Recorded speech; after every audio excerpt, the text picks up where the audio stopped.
Hi everyone, welcome to all of you. आज की इस वीडियो में हम अप्रॉक्सीमेशन मेथड को पढ़ेंगे, समझेंगे और उसके बाद उसकी coding implementation C plus plus में करेंगे। तो अप्रॉक्सीमेशन मेथड भी एक नंबरिक मेथड है जिसमें हम, ठीक है, ये पहले लिख लेता हूँ मैं यहाँ पर।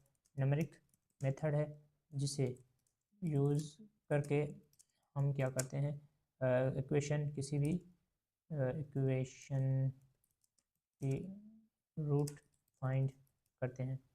ठीक है, तो अप्रॉक्सीमेशन मेथड जो है ये भी एक नंबरिक मेथड है जिसे यूज़ करके हम किसी भी इक्वेशन की रूट फाइंड करते हैं।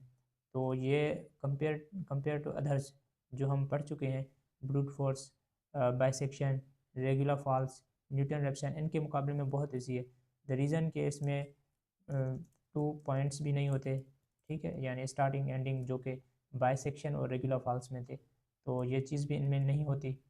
ठीक है, और उसके बाद जो दूसरा फ़ायदा ये है कि इसमें डेरिवेटिव जो हम फाइंड कर रहे थे, वो डेरिवेटिव का भी कोई इसमें इशू नहीं है। तो उनके मुकाबले में ये काफ़ी आसान है समझने में भी, और इसकी जो कोडिंग होती है वो भी कंपेयर टू प्रीवियस वंस काफ़ी इजी है। तो इसमें जो चीज़ें इंक्लूड हैं या स्टेप्स आप कह लें, वो इस तरह से हैं कि आपके पास स्टार्टिंग पॉइंट होना चाहिए। चलो मैं एक एनालॉजी के साथ आपको समझा देता हूँ, स्टेप्स को अभी के लिए इग्नोर करें। सपोज़ करें आप एक डार्क रूम के अंदर खड़े हैं, एक रूम के अंदर खड़े हैं डार्क, बिल्कुल उसमें कोई भी लाइटिंग नहीं है, और किसी भी पॉइंट पर आप हो सकती हैं, आप सेंटर पर हो सकते हैं, आप किसी कोने पर हो सकते हैं। तो आप समझ लें वो आपके लिए स्टार्टिंग पॉइंट है। अब आपको क्या करना है, उस स्टार्टिंग पॉइंट से आपको दीवार की ओर जाना है। तो इसमें आपको डिसाइड करना है कि आपको कितने बड़े स्टेप्स लेने हैं। तो ये आपके ऊपर डिपेंड करता है कि कितने बड़े स्टेप्स आप लेते हैं। तो बिल्कुल इसी तरह से स्टेप्स लेते जाएंगे और आप दीवार तक पहुंच जाएंगे। तो बिल्कुल इसी तरह से अप्रॉक्सीमेशन जो मेथड है वो काम करता है। सबसे पहले हमने जो चीज़ करनी होती है वो ये कि डिसाइड करना होता है कि शुरू कहाँ से करना है। कहीं से भी कर सकते हैं। मैं यहाँ पर लिख लेता हूँ एक्स, हमने 1 से स्टार्ट किया। उसके बाद हम स्टेप की साइज़ डिफाइन करते हैं कि कितने बड़े स्टेप्स लेने हैं। ठीक है, साइज़ मैं यहाँ पे एस लिख लेता हूँ इसे। तो आप कितनी भी साइज़ चाहें तो ले सकते हैं, हम ये वाली लेंगे। उसके बाद जो हमारा स्टार्टिंग पॉइंट है यहाँ जो एक्स है, उसे फंक्शन के अंदर पुट करना है, एंड लेटर लास्ट में हमने आंसर फाइंड करना है। आंसर फाइंड करने के लिए हम क्या करते हैं, एक्स माइनस और स्टार्ट जो है उसको मल्टीप्लाई करते हैं एफ ऑफ एक्स के साथ, और जब ये मल्टीप्लाई हो जाए तो हमारा जो एक्स है उसको असाइन करेंगे ये। तो इतने में हमारा ये जो पूरा अप्रॉक्सीमेशन मेथड है वो हो जाता है। तो मैं फिर से रिपीट कर लेता हूँ, अप्रॉक्सीमेशन मेथड क्या है, ये एक नंबरिक मेथड है जिसे यूज़ करके हम किसी भी इक्वेशन की रूट को फाइंड कर सकते हैं। तो इसमें स्टेप्स बहुत ही कम है। सबसे पहले इनिशियल स्टेप, यानी हम कहाँ से शुरू कर रहे हैं। उसके बाद हम इसमें साइज़ डिसाइड करते हैं, कितने बड़े स्टेप्स हमने लेने हैं, कितने बड़े स्टेप की साइज़ लेनी है। उसके बाद हमारा जो इनिशियल स्टेज है उसको फंक्शन में पुट करना है।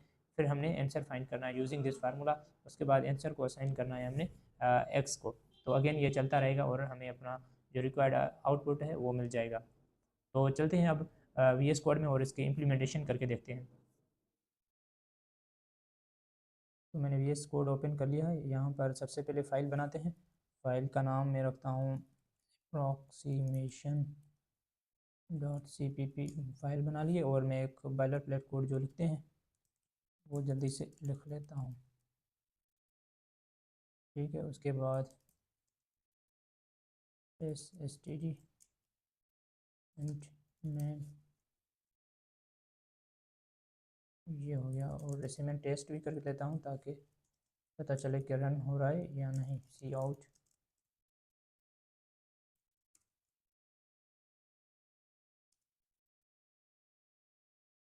ओके हो गया। ये मैं इसे रन करके देखता हूँ कि रन हो रहा है या नहीं। ठीक है, ये रन हो रहा है। तो हम अपना जो रिमेनिंग पार्ट है वो करते हैं। सबसे पहले मैं फंक्शन बना लेता हूँ, डबल फंक्शन डबल एक्स और return x multiply by x minus 25। ठीक है, तो फंक्शन बन गया। फंक्शन के बाद हमने क्या किया था इसमें कि हमारे पास एक स्टार्टिंग पॉइंट होना चाहिए। तो मैं उसे भी एक्स ही ले लेता हूँ और स्टार्टिंग पॉइंट 1 है, मैं 1 से शुरू करता हूँ।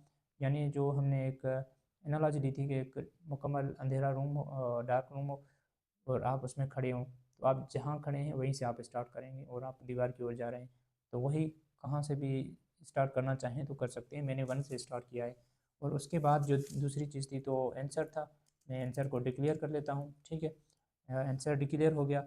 और उसके बाद स्टेप की जो साइज़ थी वो भी डिफ़ाइन करनी है। लाइक अगर आप एक डार्क रूम में हैं और दीवार की ओर जा रहे हैं तो ये आप पे डिपेंड करता है कि कितना बड़ा स्टेप आप लेते हैं दीवार की ओर। तो उसे मैं एस डिक्लेयर करता हूँ स्टेप साइज़। तो स्टेप साइज़ होगी हमारी 0.1। आंसर भी मैंने यहाँ पर डिक्लेयर कर लिया है। तो फॉर लूप लगाते हैं, int I equal to 1, I less than और इक्वल टू 10। वैसे जहाँ तक आप चाहें इसे रन आइट्रेशन जितना दफ़ा चाहें लगाएं, लाइक 1 से लेकर 10 तक, 1 से 5, 1 से 100, जितनी मर्ज़ी हो आपकी, आप आइट्रेशन लगा सकते हैं, आपकी मर्ज़ी है।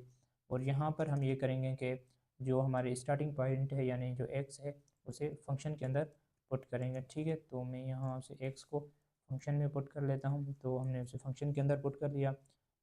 यहाँ पर हम अपना जो आंसर है वो फाइंड करते हैं। आंसर के लिए हम अपना फार्मूला लगाएंगे एक्स माइनस और स्टार्ट नहीं बल्कि step size multiply by function का जो एक्स था उसके साथ, ठीक है। तो इस तरीके से हमारा आंसर मिल गया। और जो आंसर है वो हम अपडेट करेंगे किसमें, एक्स के अंदर, ठीक है, इस तरह से।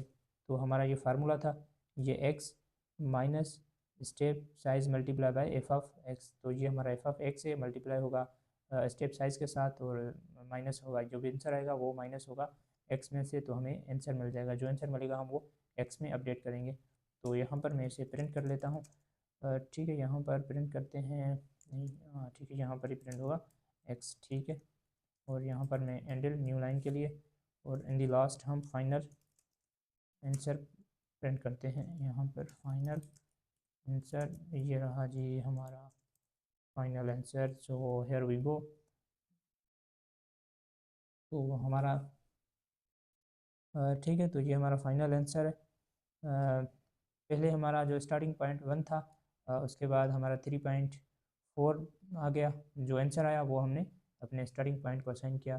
फिर हमारा आंसर आया ये, तो ठीक है, फिर हमने यानी ये आंसर आया तो हमने स्टार्टिंग पॉइंट को असाइन किया, ये आंसर आया इसको किया। फिर अगेन 5 आंसर आता गया, हम वो स्टार्टिंग पॉइंट को देते गए।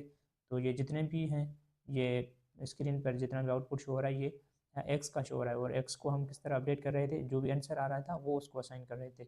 और लास्ट में ये जो 5 आ रहा है हमने फाइनल आंसर के तौर पर किया है।